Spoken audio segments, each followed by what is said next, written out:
Thank you, dear viewers, for joining us at this news hour on Equinoxe Television, live from our headquarters in Cameroon's economic capital, Douala. I am Bable Jonathan. In our top stories in this edition of the 6 p.m. primetime newscast, the Director of Cabinet at the Office of the Prime Minister of the Republic of Cameroon, Ebune Confiance, Special Representative of Prime Minister Chief Dr. Joseph Jangude to the All Indian Peace Conference, has called on the people of that part of the southwest region of the country to help in restoring peace, and government will bring the necessary development expected. He was speaking at the end of the two-day meeting in Mundimba, Jan Division, southwest region of the Republic of Cameroon, and the continuous increase in prices of basic commodities is seriously weighing down on the purchasing power of households in Gaoundéré, Adamawa region of the Republic of Cameroon. Inhabitants of that part of the country are saying that life has become extremely difficult. Stay with us.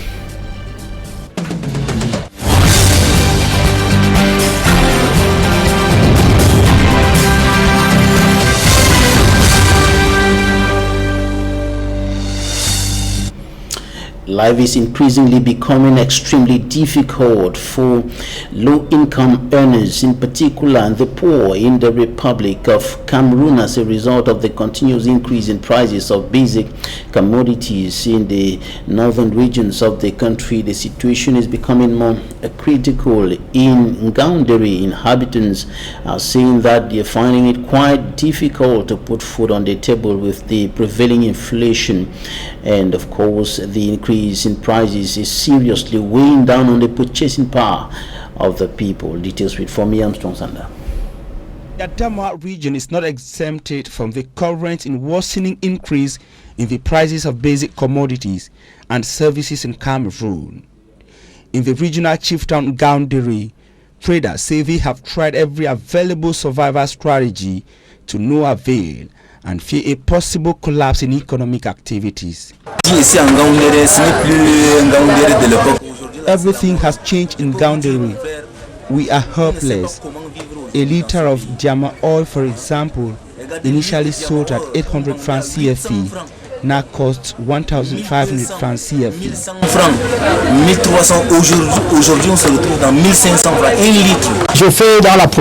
He sells animal feed and says the activity is no longer profitable because of a hike in the prices of inputs like soya beans. A bag of soya beans, for example, initially sold at 18,000 francs CFA, now sells at 27,000 francs CFA, according to him. Butchers say beef has become scarce and expensive because cows are hard to find. Rearers, according to them, are only interested in exporting their animals to neighboring countries.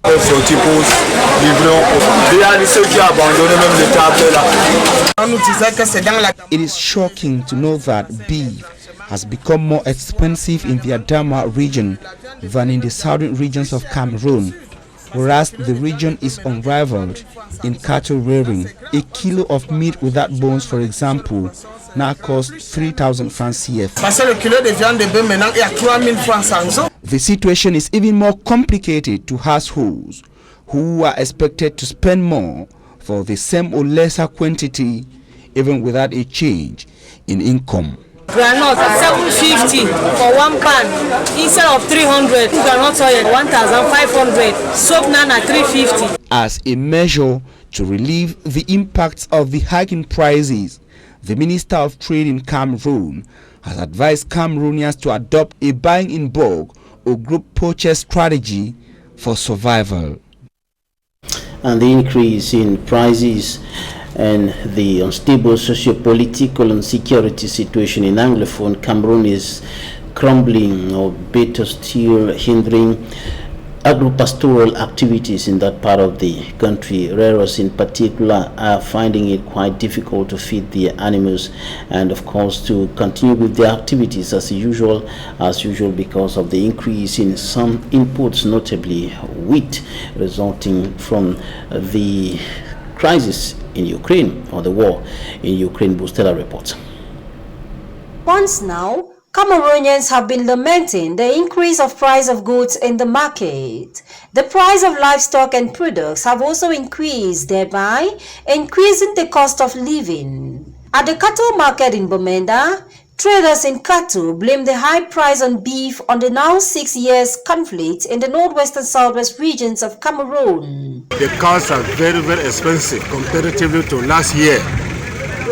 We don't know because some of the car owners, they said they had a lot of misunderstanding on the road with the Amber boys or the uniform people. They were giving a lot of monies both sides, and means of also bringing the cars up from home and so on was very difficult for them. The armed conflict has disrupted business activities, especially in the livestock sector. The lack of business for the cattle rearers and the insecurity due to the armed conflict affects the functioning of institutions like the Northwest Livestock Development Fund, otherwise known as CDNO. Over 40 million is owed the institution by some councils in the Northwest region since 2017. This is having a toll on the institution, which has as mission to improve livestock production and also the capacities of the breeders in the Northwest region. We evaluated that since 2004. We discovered that before the crisis, some council areas were not ready to chip in that minimum, that small share of the Jangali tax that is very necessary for the realization of activities of the Northwest Livestock Development Fund. And from our evaluation, for the time 2004 to 2017, we only received 21.1% of what we are expecting from them, which is far below average. Councils are supposed to pay in 20% of the Jangali tax they collect in their various council areas to the Northwest Livestock Development Fund. This meeting, chaired by Northwest Governor Adolphe Lelilafrique, aims at reminding them that this money owed means a decrease in animal health protection, a reduction in animal production, poor infrastructure, and the lack of training for livestock breeders.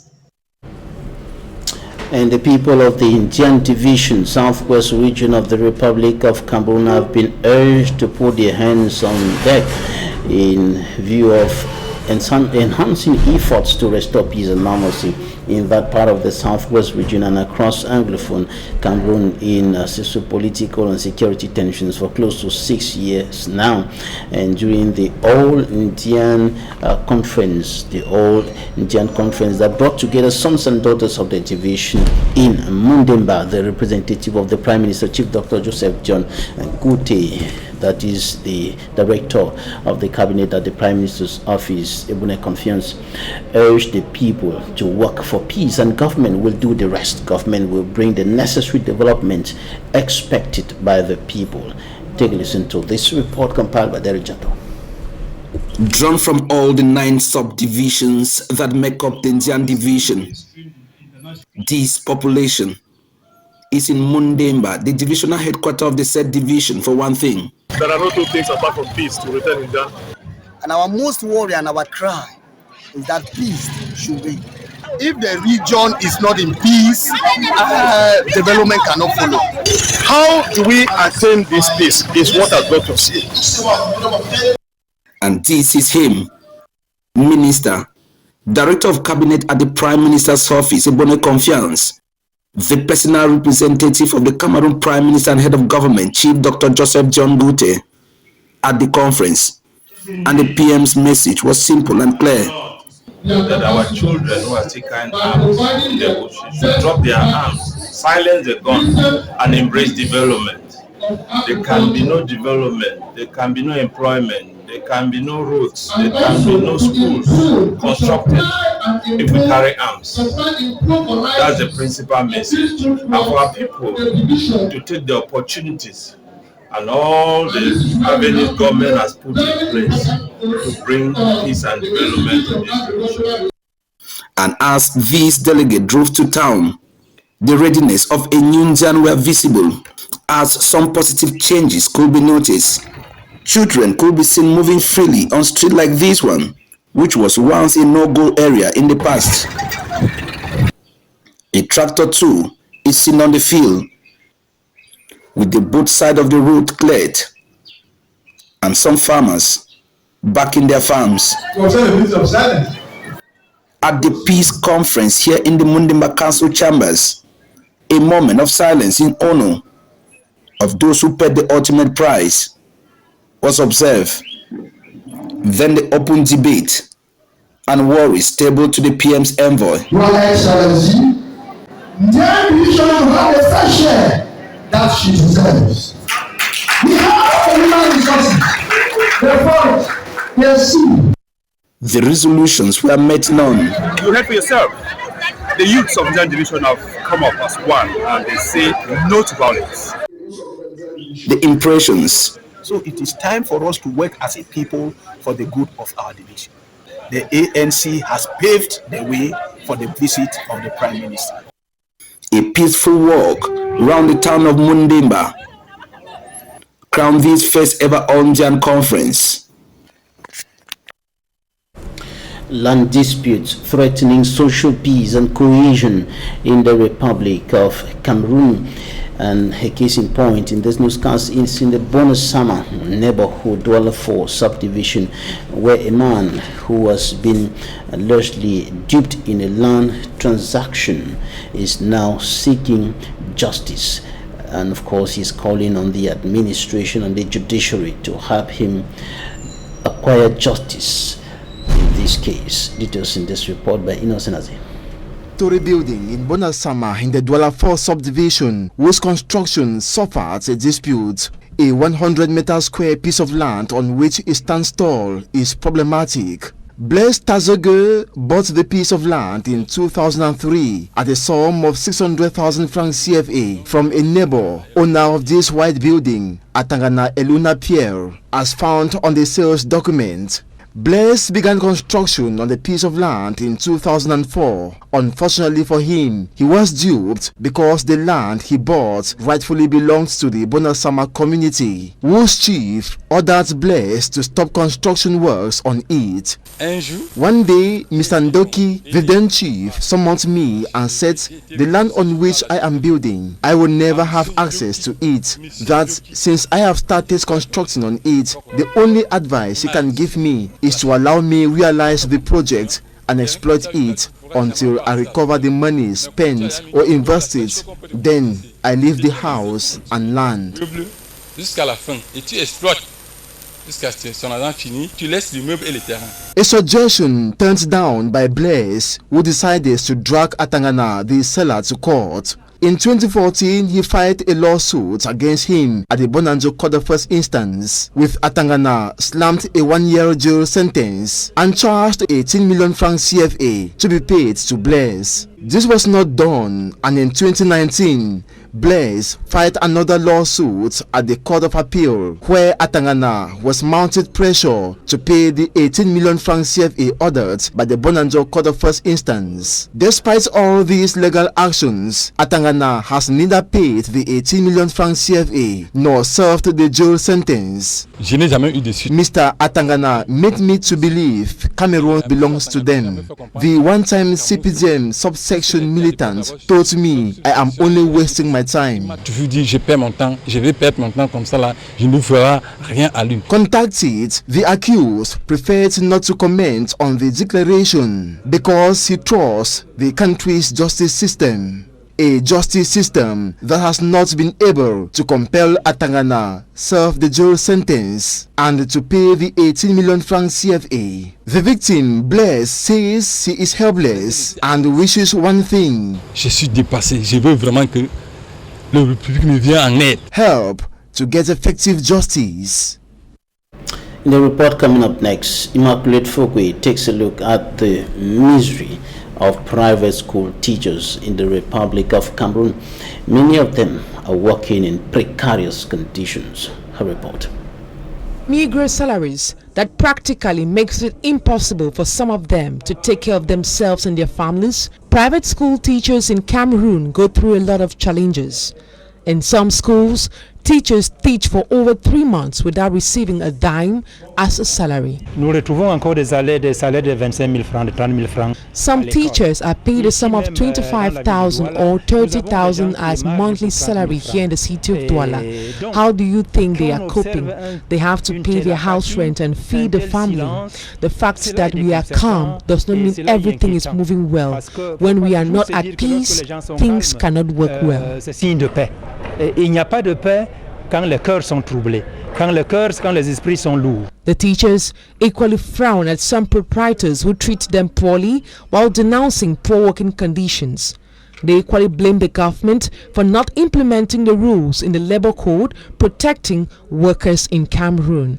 En prélude à la fête du travail, in prelude at the commemoration of Labor Day in Cameroon, we decided to meet and discuss on some of the challenges we are facing on a daily basis. We equally wanted the government to be aware of their responsibilities when it comes to being a worker in Cameroon. The labor code is not respected in the country. Nous disons à ces patrons et à l'État qui leur a donné patte blanche pour faire des travailleurs ce qu'ils veulent. With an aim of improving the sector, some representatives of private schools in Cameroon met in Douala to brainstorm on modalities on how to compel proprietors to improve salaries and living conditions of the private sector teachers. Students and pupils resumed academic activities today within the context of the third term of the current academic year.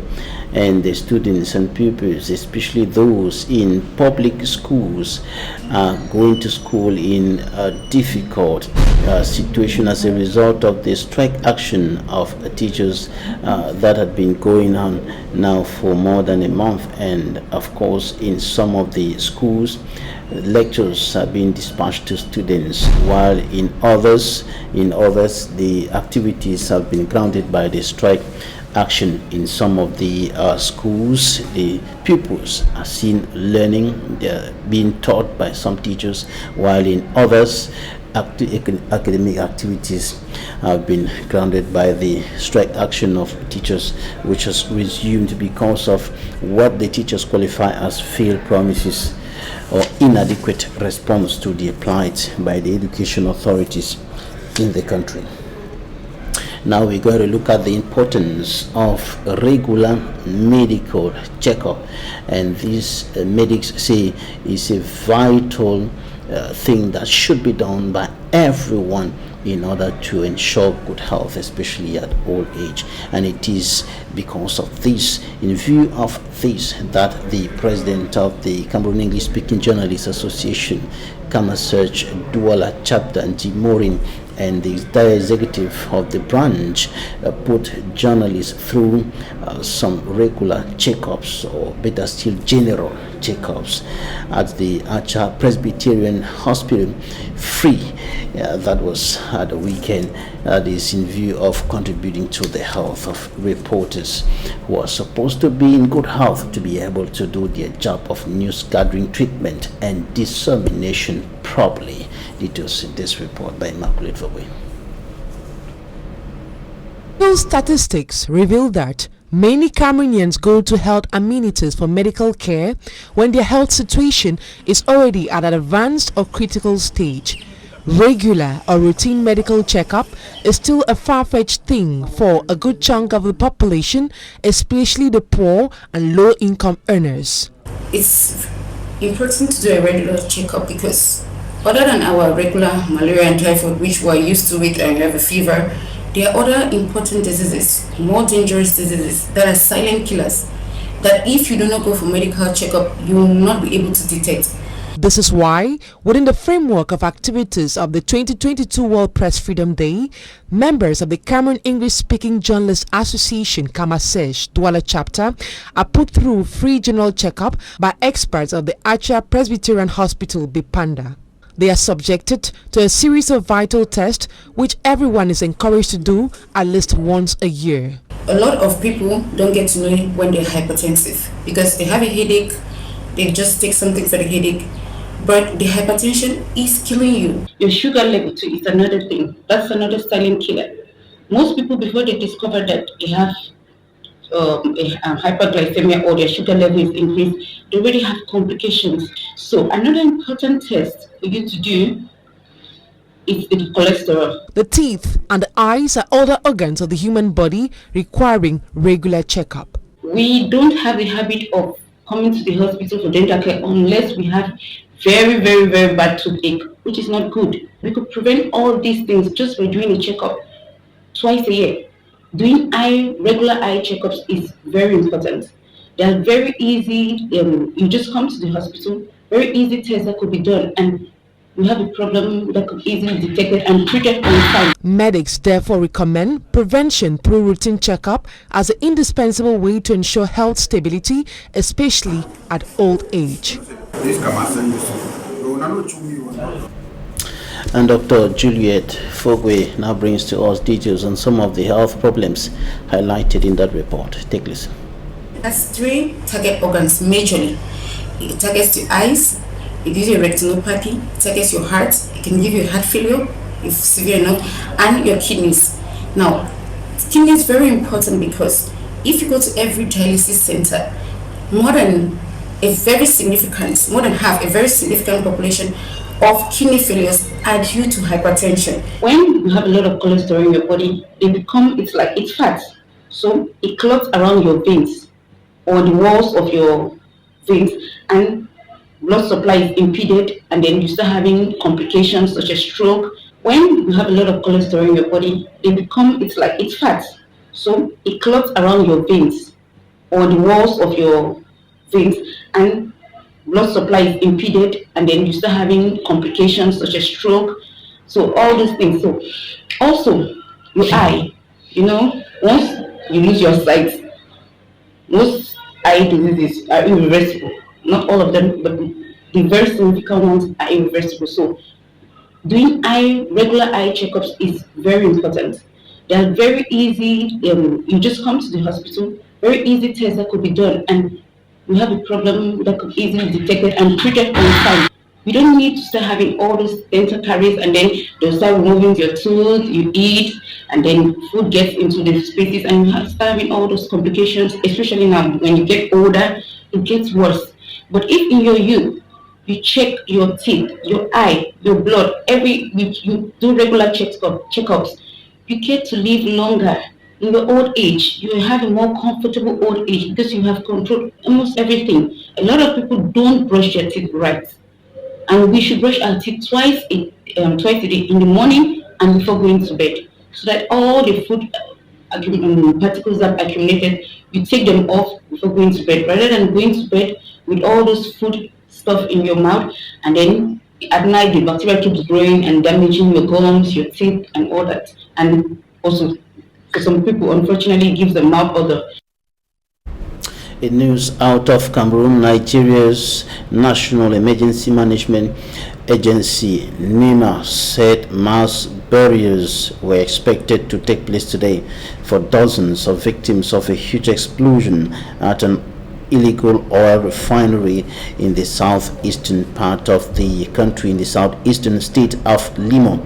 And head of operations of the agency in the region, Ifeanyi Nani, says so far 11 people have been confirmed dead, including a pregnant woman. About 70 others were wounded in the blast, some now in critical conditions in hospital. Most of the victims, including workers and people who came to buy fuel, were burnt beyond recognition. Many families could not identify the bodies of their loved ones caught in the disaster, and the authorities say the mass burials were planned to take place near the scene. The owner of the refinery has been declared wanted by authorities. It is not yet clear what caused the explosion. It occurred last Friday night, breaking Saturday in the Abiaze community of the Ekpema area. And that's it for this edition of the 6 p.m. newscast on Equinoxe Television. Thank you for staying with us. Goodbye.